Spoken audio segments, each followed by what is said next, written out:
నమస్తే. Chandrababu quash petition మీద ఈరోజు విచారణ కొనసాగబోతుంది. సెప్టెంబర్ 9 తెల్లవారుజామున మొదలైన ఒక హైడ్రామా అది ఏపీ ప్రభుత్వానికి అలాగే మరి ఆనాటి ప్రభుత్వానికి మధ్య జరిగిన యుద్ధం కావచ్చు, లేదంటే ప్రభుత్వం సమయంలో నిజంగానే చంద్రబాబు నాయుడు గారి ప్రభుత్వ సమయంలో జరిగిన అవకతవకలు కావచ్చు. ఏదేమైనా ఒక 4.5 ఏళ్ల ప్రభుత్వ పాలన తరువాత, అంటే జగన్మోహన్ రెడ్డి గారు 4.5 ఏళ్లు పరిపాలించిన తరువాత చంద్రబాబు నాయుడు గారి కేసులో ఆయన దాన్ని ముందుకు తీసుకువెళ్ళడం, ఏసీబీ దీని మీద చర్యలు తీసుకోవడం, ఒకదాని తర్వాత ఒకటి కేసులు వరుసగా ఆయన మీద మోపడం, దానికి ఏసీబీ రంగంలోకి దిగడం, ఏసీబీ అడిషనల్ చీఫ్తో సహా అడ్వకేట్ జనరల్తో సహా ఇద్దరు కూడా అనేక చోట్ల ప్రెస్ మీట్లు పెట్టడం, అనేక పరిణామాలు. సెప్టెంబర్ 9 నుంచి జరిగిన అనేక విషయాలు రెండు తెలుగు రాష్ట్రాలనే కాదు, దేశంలోని అనేక రాజకీయ పార్టీలను కూడా ఒక్కసారిగా ఉలిక్కి పడేలాగా, అంటే ఏం జరుగుతుంది ఆంధ్రప్రదేశ్లో, అంటే అధికారం చేసిన తర్వాత అధికారంలో ఉన్న ఒక పార్టీ ప్రతిపక్షంలోకి వెళ్ళిపోయిన తర్వాత ఆ పార్టీ చేసిన ప్రభుత్వ పాలసీస్ ఏవైతే ఉంటాయో ఆ పాలసీస్లో జరిగిన అవకతవకల్ని బయటకు తీసి ఆనాటి ముఖ్యమంత్రుల్ని అరెస్టు చేయడానికి సిద్ధం చేసిన ఒక రంగం ఏదైతే ఉందో ఆ రంగం సిద్ధం చేసిన విధానాన్ని అన్ని రాజకీయ పార్టీలు అందరూ కూడా చాలా అబ్జర్వ్ చేసిన పరిస్థితి ఉంది. దేశం యావత్తు అంటే ప్రతిరోజు కూడా సెప్టెంబర్ నుంచి దాదాపుగా చంద్రబాబు నాయుడు గారు విడుదలయ్యే వరకు ప్రతిరోజు ఇటు ఏసీబీ కోర్టు కావచ్చు, అటు హైకోర్టు కావచ్చు, లేదంటే సుప్రీంకోర్టు కావచ్చు, ఏ క్షణాన ఏ తీర్పు రాబోతుంది, ఎవరి పిల్లు ముందుకు వెళ్ళబోతుంది, ఎవరు దీన్ని ఇనిషియేట్ తీసుకోబోతున్నారు, ఈసారి ఎవరికి పాజిటివ్ రాబోతుంది, ఎవరికి నెగిటివ్ రాబోతుంది అని ఒక యుద్ధ వాతావరణం సెప్టెంబర్ 9వ తారీఖు నుంచి జరిగిందని చెప్పాలి. సెప్టెంబర్ 9న కర్నూలులో ఆయన సెప్టెంబర్ 8నే అక్కడికి వెళ్ళడం జరిగింది. కర్నూలులోని అక్కడ ఇరిగేషన్ సమస్యలు, అక్కడున్న పబ్లిక్తో ఆయన సమావేశమయ్యారు. అక్కడ ఒక చోట స్టే చేశారు చంద్రబాబు నాయుడు గారు.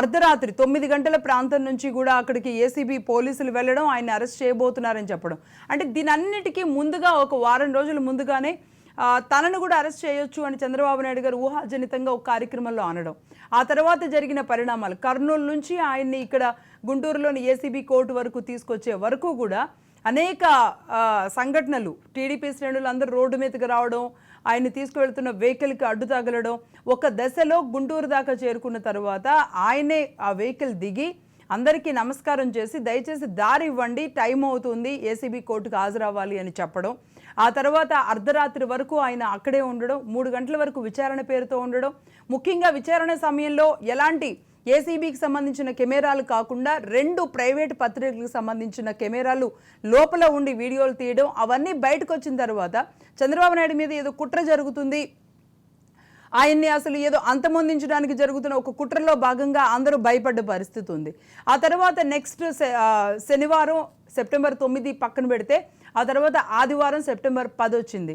10వ తారీఖు అంతా కూడా మరి ఆయన బెయిల్కి వెళ్ళలేదు, క్వాష్ని మాత్రమే ఎంచుకున్నారు. ఎందుకంటే ఇది ప్రభుత్వం తీసుకున్న ఒక పాలసీ, ఇందులో అనేక కంపెనీలు ఉన్నాయి, దీనివల్ల లబ్ధి ఉంది, దీనివల్ల స్కిల్ డెవలప్మెంట్ అన్న ఏ కారణంతో అయితే ఈ స్కిల్ డెవలప్మెంట్లో జరిగిన అవకతవకలు 1000 కోట్లు అని చెప్పారో దానికి సంబంధించి ఎలాంటి ఆధారాలు లేవు, కాబట్టి నేను ఇందులో నిర్దోషిని, అసలు ఇందులో నేను బెయిల్కి కూడా వెళ్లాల్సిన అవసరం లేదు అంటూ ఆనాటి నుంచి కూడా చంద్రబాబు నాయుడు గారు ఒక పోరాటం చేస్తూనే వచ్చారు. అది అంతకంతై ఆదివారం మొత్తం కూడా మనం చూసుకుంటే ఆదివారం సెప్టెంబర్ 10న దాదాపుగా అర్ధరాత్రి వరకు ఎలాంటి విషయం కూడా తేలలేదు. సిద్ధార్థ లూథ్రా ఢిల్లీ నుంచి ప్రముఖ అడ్వకేట్ దిగారు. ఆయన వచ్చారు అంటే ఖచ్చితంగా ఈ విషయంలో ఆయన బయటకు వస్తారు అనేది అందరూ ఎదురు చూశారు, కానీ రాలేదు. రాజమండ్రి జైలుకి ఆయన పంపించడానికి తీర్పు రావడానికి ముందే అక్కడ కొన్ని ఏర్పాట్లు చేసుకున్న పరిస్థితులు ఉన్నాయి. ఇలా ఒక్కొక్కటి అనేక అనుమానాలకు తావిస్తూ ఒకవేళ ఈ కేసులో తప్పితే కనుక ఇంకే కేసులో పెట్టాలి. అంగళ్ళులో ఆయన వెళ్ళిన ఒక ప్రచార కార్యక్రమంలో భాగంగా అక్కడ పోలీసులకిను అక్కడున్న వైసీపీ కార్యకర్తలు, టీడీపీ కార్యకర్తలు వీరందరికీ మధ్య జరిగిన వాగ్వాదాన్ని తెర మీదకి తీసుకొచ్చి అంగళ్ళు కేసు, అలాగే ఫైబర్ నెట్ కేసు, అలాగే inner ring road alignment case, ఇలా వరుస పెట్టి అనేక కేసులు 6 కేసులు చంద్రబాబు నాయుడు గారి మీద వరుసపెట్టి పెట్టారు. అలాగే రాజమండ్రి జైల్లో ఆయన అనేక ఇబ్బందులు పడ్డారు అనేది కుటుంబ సభ్యులు వెళ్ళినప్పుడల్లా బయటకు రావడం, వారు విలపించడం, అక్కడ పరిస్థితిని వారు తెలియజేయడం, ఇదంతా జరిగింది. అదే సమయంలో పవన్ కళ్యాణ్ గారు కూడా జనసేన అధినేత పవన్ కళ్యాణ్ గారు స్వయంగా అక్కడికి వెళ్ళడం, అదే సమయంలో ఆయన మేమంతా కలిసి వెళ్ళబోతున్నామని ఒక సంచలన ప్రకటన రాజమండ్రి జైలు దగ్గర చేయడం, ఇలా రాజకీయ పరిస్థితులకి, పరిణామాలకి, రేపు జరగబోయే ఎన్నికలకి, వీటన్నింటికి సంబంధించి కూడా ఆనాటి ఆ పరిస్థితులని సెప్టెంబర్ 9 దగ్గర నుంచి ఆయన విడుదలయ్యే తేదీ వరకు కూడా అనేక పరిస్థితులు, పరిణామాలు, ఎన్నో సంచలనాలకి వేదికలయ్యాయి.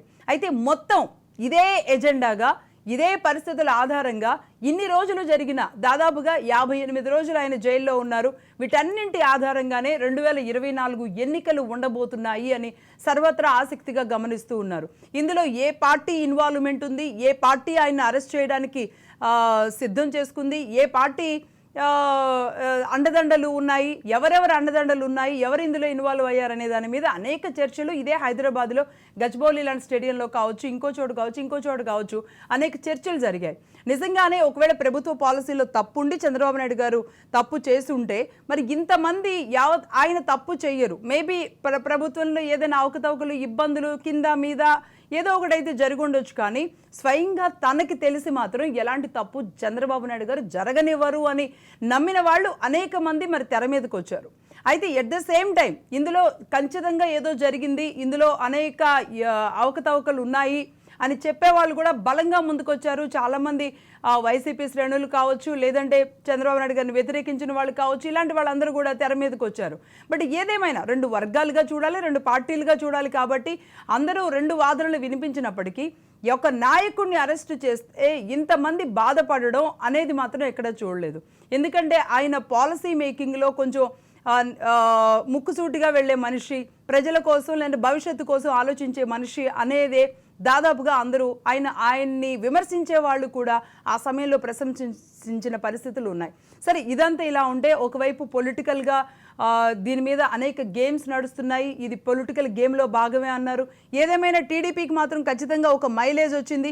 చంద్రబాబు నాయుడు గారి అరెస్టును మాత్రం ఎవరు జీర్ణించుకోలేకపోయిన పరిస్థితి ఉంది. వైసీపీలోని అనేక మంది కూడా దీన్ని వ్యతిరేకించారు. వైసీపీ నాయకులు కూడా చాలామంది బాహాటంగా ఇది తప్పు, ఇది సరైన చర్య కాదు, ఎలాంటి ఆధారాలు లేకుండా ఇలా అరెస్ట్ చేయడం అనేది, ముందస్తుగా చేయడం అనేది తప్పు అన్నారు.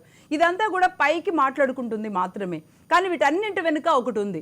ఒక నాయకుడిని, ఒక మాజీ ముఖ్యమంత్రిని, లేదంటే ఒక మాజీ ఎమ్మెల్యేని, మంత్రుల్ని, ఆ ప్రోటోకాల్ ఉన్న వ్యక్తుల్ని, మాజీలు కావచ్చు, ప్రెజెంట్ ఉన్న ఎవరైనా కావచ్చు, ప్రభుత్వానికి సంబంధించి ఒక పాలసీ మేకింగ్లో కావచ్చు, లేదంటే వారికి సంబంధించిన ఇంకేదైనా ఇష్యూలో కావచ్చు, అరెస్టు చేసే ముందు 17A అనేది ఖచ్చితంగా అప్లికబుల్ అవుతుంది అనేది ఒక కీలకమైన నిర్ణయం.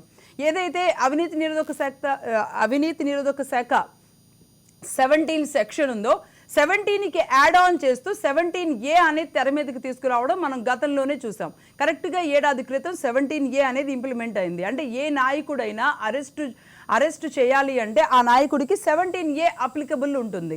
అంటే వారికి కొంచెం గడువు ఇవ్వడం, వారికి సమయం ఇవ్వడం, అరెస్టుకు సంబంధించి ఆధారాలు పూర్తి స్థాయి విధానాలు కొనసాగిన తర్వాతే అరెస్టుకు రంగం సిద్ధం చేయడం. అంటే ఒక రకంగా ఒక షెల్ లాంటిది అనమాట. నాయకులకి అంటే అందులో నిజాయితీ గల నాయకులు ఉంటారు, నిజంగానే వారి సమయంలో అవకతవకల్ని వాంటెడ్గా చేసిన వాళ్ళు కూడా ఉంటారు. ఎవరికైనా సరే ఇది ఒక షెల్ లాంటిది. ప్రజా జీవితంలో ప్రజల కోసం పనిచేసిన, ప్రజల చేత ఎన్నుకోబడిన ప్రజా నేతలకి ఏర్పాటు చేసిన ఒక షెల్ లాంటిది అనమాట 17A అనేది. మొత్తంగా దేశమంతా కూడా ఈ రోజు ఈ సమయానికి 17A గురించి ఆలోచిస్తుంది. ఎందుకంటే నెక్స్ట్ ఏ నాయకుడిని అరెస్ట్ చేయాలి అన్నా 17A అప్లై అవుతుందా లేదా, 17A ద్వారా ఏంటి అంటే గవర్నర్ అనుమతి తీసుకోవాల్సిన అవసరం ఇక్కడ ఉంటుంది. గవర్నర్ అనుమతి తీసుకున్న తర్వాత ఆ నాయకుడిని అరెస్ట్ చేయొచ్చా లేదా అనే నిర్ణయం తీసుకునే అధికారం అప్పుడు ఏసీబీ కానివ్వండి, లేదంటే ఇంకేదైనా జనరల్ పోలీస్ వ్యవస్థకు కానివ్వండి, దేనికైనా ఉంటుంది. కాబట్టి 17A ఎలా పనిచేయబోతుంది రేపు దేశంలో, 17A ఏం చెప్పబోతుంది, ఏడాది క్రితం వచ్చిన 17A ఇప్పుడు పూర్తి స్థాయిలో రంగం సిద్ధం చేసుకుని మరి గ్రౌండ్లోకి రాబోతుందా, ఇవాళ 17A మీద ఎలాంటి నిర్ణయం రాబోతుంది. ఒక్క చంద్రబాబు నాయుడు గారి కేసు మాత్రమే కాకుండా ఈరోజు దేశం యావత్తు కూడా, దేశంలోని ప్రజాప్రతినిధులు అందరూ కూడా 17A వైపు చూస్తున్నారు. అంటే ఈరోజు 17A చర్చ అనేది మొత్తం దేశవ్యాప్తంగా చాలా పెద్ద దుమారాన్ని లేపిందని చెప్పాలి. మరి కాసేపట్లో దీనికి సంబంధించిన తీర్పు రాబోతుంది. సుప్రీంకోర్టులో మరి కాసేపట్లో వాదనలు వినిపించబోతున్నారు. అనిరుద్ బోస్ అలాగే ఎం త్రివేది వీరి ఆధ్వర్యంలో మరి కాసేపట్లో తీర్పు రాబోతుంది. తీర్పుకు సంబంధించిన డీటెయిల్స్ కూడా రాజ్ న్యూస్లో మినిట్ టు మినిట్ మీరు చూస్తారు. మరి కాసేపట్లోనే తీర్పు విచారణ కూడా, అంటే ఆల్రెడీ ఇప్పటికే అనేక వాదనలన్నీ కూడా కంప్లీట్ అయ్యాయి. ఫైబర్ నెట్ కేసు, ముందస్తు బెయిల్ కేసు, ఈ రెండిటి మీద ఇప్పటికే ఏపీ ప్రభుత్వం ఈ రెండిటి మీద ఆయన్ని సవాల్ చేస్తూ, ఆయనకి ఇచ్చిన ముందస్తు బెయిల్ మీద సవాల్ చేస్తూ ఏపీ ప్రభుత్వం కూడా వెళ్ళింది. అంటే 17, 19 రేపు ఎల్లుండిలో ఈ రెండింటికి సంబంధించిన తీర్పు రాబోతున్న నేపథ్యంలో ఈ రెండిటికి ముందుగానే, అంటే ఇవాళ 16వ తేదీనే 17A సంబంధించి ఒక నిర్ణయం రాబోతుంది. వన్స్ 17A వచ్చింది అంటే గనక ఈ 6 కేసులు మాత్రమే కాదు, రేపు భవిష్యత్తులో ఏ నాయకుడికి సంబంధించిన కేసులు అయినా సరే ఒక షెల్ లాగా, ఒక ప్రొటెక్షన్ లాగా, ఒక రక్షణ కవచం లాగా ఇది ఉండే అవకాశాలు ఉండబోతున్నాయి అన్నమాట. కాబట్టి మరి కాసేపట్లో తీర్పుకు సంబంధించి సుప్రీంకోర్టులో వాదనలు కొనసాగడానికి సిద్ధంగా ఉంది. దానికి సంబంధించిన అప్డేట్స్ రాజ్ న్యూస్లో కొనసాగుతూనే ఉంటాయి.